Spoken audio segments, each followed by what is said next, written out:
తాకట్లో ఉన్న మీ బంగారాన్ని విడిపించి ఆ రోజు ఆన్లైన్ రేటుకి కొంటాం. Sharma gold company.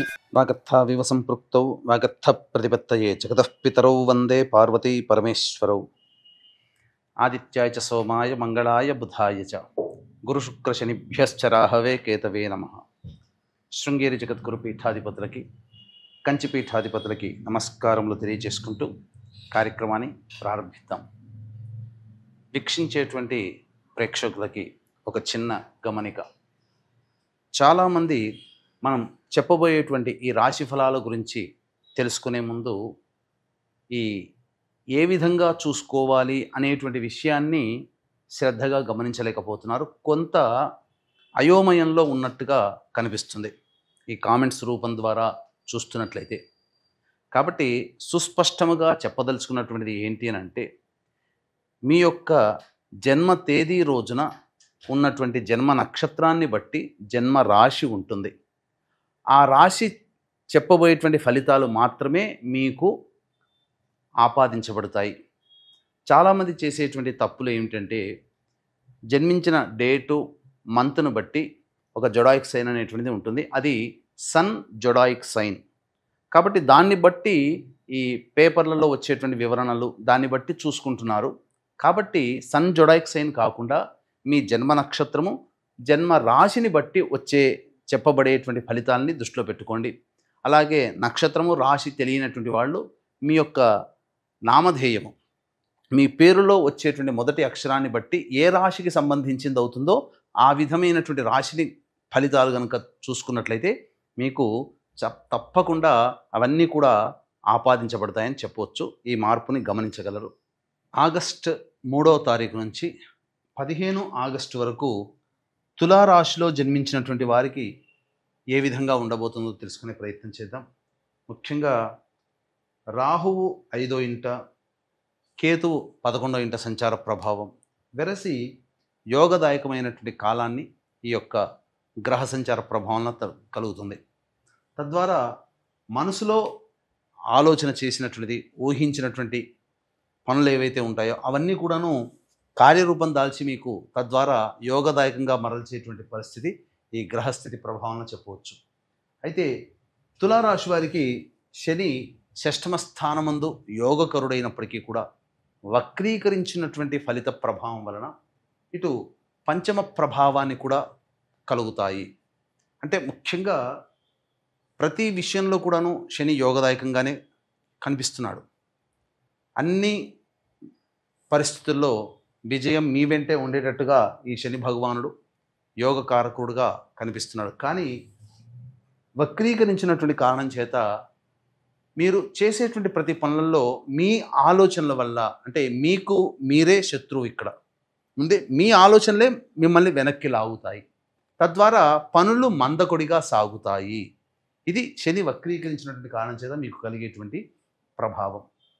ఇక చూసుకున్నట్లయితే ప్రధానంగా గురువు యొక్క సంచార ప్రభావం సంపూర్ణంగా రాశి మీద ఉండడం, ఈ కారణం చేత పెద్దల యొక్క సహాయ సహకారాలు, అనుకున్నటువంటి తోడనే మీకు పనులు ముందుకు సాగడము అనేటువంటివి గురుగ్రహ ప్రభావం కలుగుతాయి. ధనపరమైనటువంటి సమస్యలన్నీ కూడా పూర్తి చేసుకోగలుగుతారు. లోన్ల కోసం ఎదురు చూసేటువంటి వ్యక్తులకి శాంక్షన్ అయ్యే అవకాశాలు గోచరమవుతున్నాయి.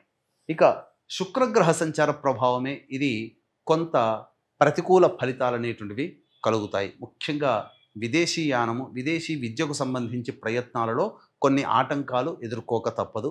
అలాగే ఆస్తిపాస్తులకు సంబంధించినటువంటి న్యాయ సంబంధమైన విషయాల్లో కాస్త వెనకడుగు మీకు కలుగుతుంది. కాబట్టి మొక్కవని ధైర్యంతో మరి యొక్క కాలానికి మీరు ముందడుగు వేసినట్లయితే మంచి ఫలితాలు పొందే అవకాశం ఉంటుంది. ఇక దశమ స్థానంలో రవి సంచార ప్రభావం ఇది చాలా యోగదాయకమైనటువంటి పరిస్థితి. ముఖ్యంగా నిరుద్యోగస్తులకి ఉద్యోగ అవకాశాలు మెండుగా కలుగుతాయి. మంచి శుభవార్త నిరుద్యోగులు వింటారు అని చెప్పవచ్చు. అలాగే చేస్తున్నటువంటి వృత్తి, ఉద్యోగము, వ్యాపారాల్లో అభివృద్ధిని కోరుకునేటువంటి వాళ్ళకి చక్కటి శుభ పరిణామంగా చెప్పబడుతుంది. ఉద్యోగస్తులకి ప్రమోషన్స్తో కూడుకున్నటువంటి బదిలీలు కానీ, ప్రమోషన్లు కానీ కలుగుతాయి. ఇంక్రిమెంట్లు కలుగుతాయి. అలాగే వేరే సంస్థలలోకి మారాలి, ఉన్నత అధికారం కలగాలి అనే ఆలోచనకి కార్యరూపం దాల్చగలుగుతారు. తద్వారా శుభ పరిణామాలు చోటు చేసుకుంటాయి అని చెప్పవచ్చు.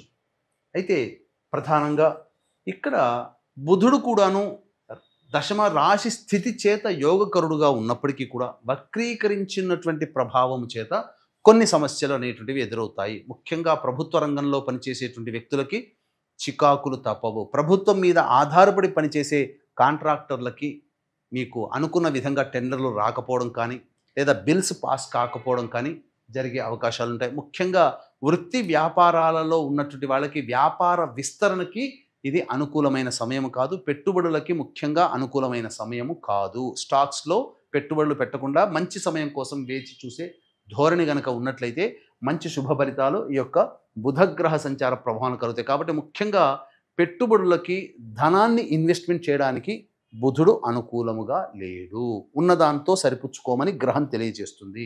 ఇక ముఖ్యంగా 12వ ఇంట కుజ యొక్క సంచార ప్రభావం ఇది ధనపరమైనటువంటి సమస్యల్ని తెచ్చిపెడుతుంది. అనవసరమైన ఖర్చులు కలుగుతాయి. కుటుంబానికి దూరంగా ఉండాల్సినటువంటి పరిస్థితి, అలాగే భాగస్వాములతో విభేదాలు ఏర్పడే అవకాశము, దాంపత్య సమస్యలు వచ్చే అవకాశం ఉంది. కాబట్టి జాగ్రత్తలు పాటించండి. ఏతావాత మిశ్రమమైనటువంటి ఫలితాలు ఈ యొక్క తులారాశిలో జన్మించినటువంటి వారికి కలుగుతాయని చెప్పవచ్చు. ఈ యొక్క తులారాశిలో జన్మించినటువంటి మహిళలకి గౌరవ మర్యాదలు పెరుగుతాయి. కానీ సాటి స్త్రీల వల్ల సమస్యలు అధికంగా ఎదుర్కోగలుగుతారు. చెయ్యనటువంటి పనులకి మీరు అపనిందలు పడాల్సినటువంటి పరిస్థితి ఈ రాశిలో జన్మించినటువంటి మహిళలకి కలగబోతుంది.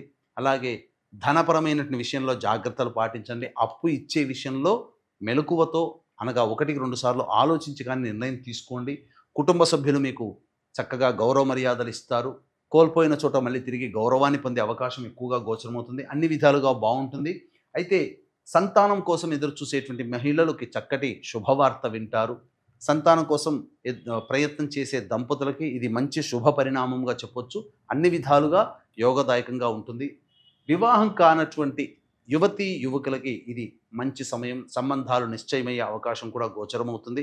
అలాగే విద్యకు సంబంధించి ప్రయత్నాలన్నీ కూడా కొలిక్కి వస్తాయి. ఏతావాత మిశ్రమమైనటువంటి ఫలితాలు ఈ తులారాశిలో జన్మించినటువంటి వాళ్ళు పొందుతారని చెప్పవచ్చు. అలాగే వీక్షించేటువంటి ప్రేక్షకులకి గమనిక, ఈ యొక్క వరలక్ష్మీ వ్రతము, శ్రావణ పౌర్ణమి ఘడియలు రెండూ కలిసినటువంటి ఆగస్టు 8వ తారీఖు రోజున, శుక్రవారం రోజున ఆ శ్రావణ లక్ష్మీ దేవతా అనుగ్రహాన్ని కలగడం ద్వారా మీ జాతకరీత్యా కలుగు విద్య సమస్యలు, ఆర్థిక సమస్యలు, వ్యాపార సమస్యలు, ధనపరమైన సమస్యలు, దాంపత్య సమస్యలు, వివాహ సమస్యలు, ఆరోగ్య సమస్యల నివారణకి, అలాగే మేష, మిథున, కర్కాటక, సింహ, కన్య, వృశ్చిక, ధనుస్సు, కుంభమీన రాశిలో జన్మించిన వారికి శనిదోష నివారణార్థమై సర్వదోష నివారణ పూజలు, హోమాలు అనేటువంటివి జరిపించడం, షోడశ లక్ష్మీదేవతల యొక్క హోమాది కార్యక్రమాలు, దశమహావిద్యలలో చివరిదైనటువంటి కమలాత్మికాదేవి హోమముతో పాటుగా లక్ష్మీ మూలమంత్ర సంపుటిత లక్ష్మీ సూక్త హోమాలు అనేటువంటివి జరిపించి పూజ చేసినటువంటివి తామరమాల మీకు అందివ్వడం జరుగుతుంది. రాత్రి 9 గంటలకి నిశీ సమయంలో ప్రారంభమవుతుంది. సాయంకాలం 6 గంటల లోపల ఈ కార్యక్రమంలో మీ గోత్రనామాలు నమోదు చేసుకోవచ్చు. వరలక్ష్మి వ్రతము ఆచరించే ఈ శ్రావణ మాసంలో ప్రతి మహిళ ఈ కార్యక్రమంలో పాల్గొనడం ద్వారా సంపూర్ణమైనటువంటి శ్రావణ లక్ష్మి అనుగ్రహాన్ని పొందిన వాళ్ళు అవుతారు. కాబట్టి కేవలం 41 మందికి మాత్రమే ఇందులో అవకాశం ఉన్న వాళ్ళు కార్యక్రమ తదనంతరం కాంటాక్ట్ చేసి పూర్తి వివరాలు తెలుసుకోవచ్చు. ఇక దైనందిన కార్యక్రమాల్లో 3వ తారీఖు నుంచి 15వ తారీఖు వరకు మంచి, చెడు, ఆదాయము, ఖర్చు ఏ విధంగా ఉండబోతుందో తెలుసుకునే ప్రయత్నం చేద్దాం. 3, 4, 5 తేదీలలో ఖర్చులు అధికంగా ఉంటాయి. కుటుంబ సభ్యులతో వాగ్వివాదాలు పెరుగుతాయి. అలాగే మనస్సు చంచలంగా ఉంటుంది. ఉద్రేకంతో కూడుకున్నటువంటి జీవనం అనేటువంటిది ఉంటుంది. జాగ్రత్తలు పాటించాలి. 6, 7 తేదీలలో ఇతరుల యొక్క సహాయ సహకారాలతో మీ పనులని పూర్తి చేసుకుంటారు. రాని బాకీలు వసూలవుతాయి. ఆదాయం చాలా చక్కగా ఉంటుంది. ఖర్చుకు మించినటువంటి ఆదాయం లభించడం ద్వారా సమస్యల్ని పరిష్కరించుకోగలుగుతారు. 8, 9 తేదీలలో తల్లిగారి ఆరోగ్యం పట్ల శ్రద్ధ వహించాలి. వాహన మరమ్మతులకి, గృహ మరమ్మతులకి ఖర్చులు అధికంగా ఉంటాయి. వాహనాన్ని నడిపేటప్పుడు జాగ్రత్తలు పాటించాలి. మీకు ఎంత పని చేసినా సంతోషం పొందలేనటువంటి పరిస్థితి కలుగుతుంది. ఇక 10, 11, 12 తేదీలలో మానసికమైనటువంటి ఆందోళన అధికంగా ఉంటుంది. వెన్ను సమస్యతో బాధపడే అవకాశాలు ఉంటాయి. అలాగే మీ ఆరోగ్యం పట్ల శ్రద్ధ వహించాలి. అనవసరమైనట్టుగా జ్వరపీడితులు అయ్యే అవకాశము గోచరమవుతుంది. వృధా కాలయాపన జరుగుతుంది. ఇక 13, 14, 15 ఈ తేదీలలో ఖర్చుకు మించిన ఆదాయం లభించడం ద్వారా అన్ని విధాలుగా యోగదాయకంగా ఉంటుంది. రాని బాకీలు వసూలవుతాయి. ఆదాయ వనరులు చాలా చక్కగా ఉంటాయి. కాకపోతే మానసికమైన ప్రశాంతత లోపిస్తుంది. ఏ తర్వాత చెప్పుకొచ్చేది ఏంటంటే 8, 9, 10, 11, 12 తప్ప మిగతా అన్ని రోజుల్లో కొంతవరకు శుభ పరిణామాలు చోటు చేసుకుంటాయని చెప్పవచ్చు. మిశ్రమమైనటువంటి ఫలితాలు ఈ తులారాశిలో జన్మించినటువంటి వారు పొందుతారు. కాబట్టి దైవానుగ్రహం తప్పనిసరి. ఈ దైవానుగ్రహం కోసం ఆగస్టు 8వ తేదీ వరలక్ష్మీ వ్రతం, శ్రావణ పౌర్ణమి శుభగడియలు కలిసినటువంటి అద్భుతమైన రోజున జరిగే సర్వదోష నివారణ పూజల హోమాల్లో గోత్రనామాలు నమోదు చేసుకునే ప్రయత్నం చేయండి. సర్వం శ్రీ ఉమామహేశ్వర పరబ్రహ్మార్పణమస్తు.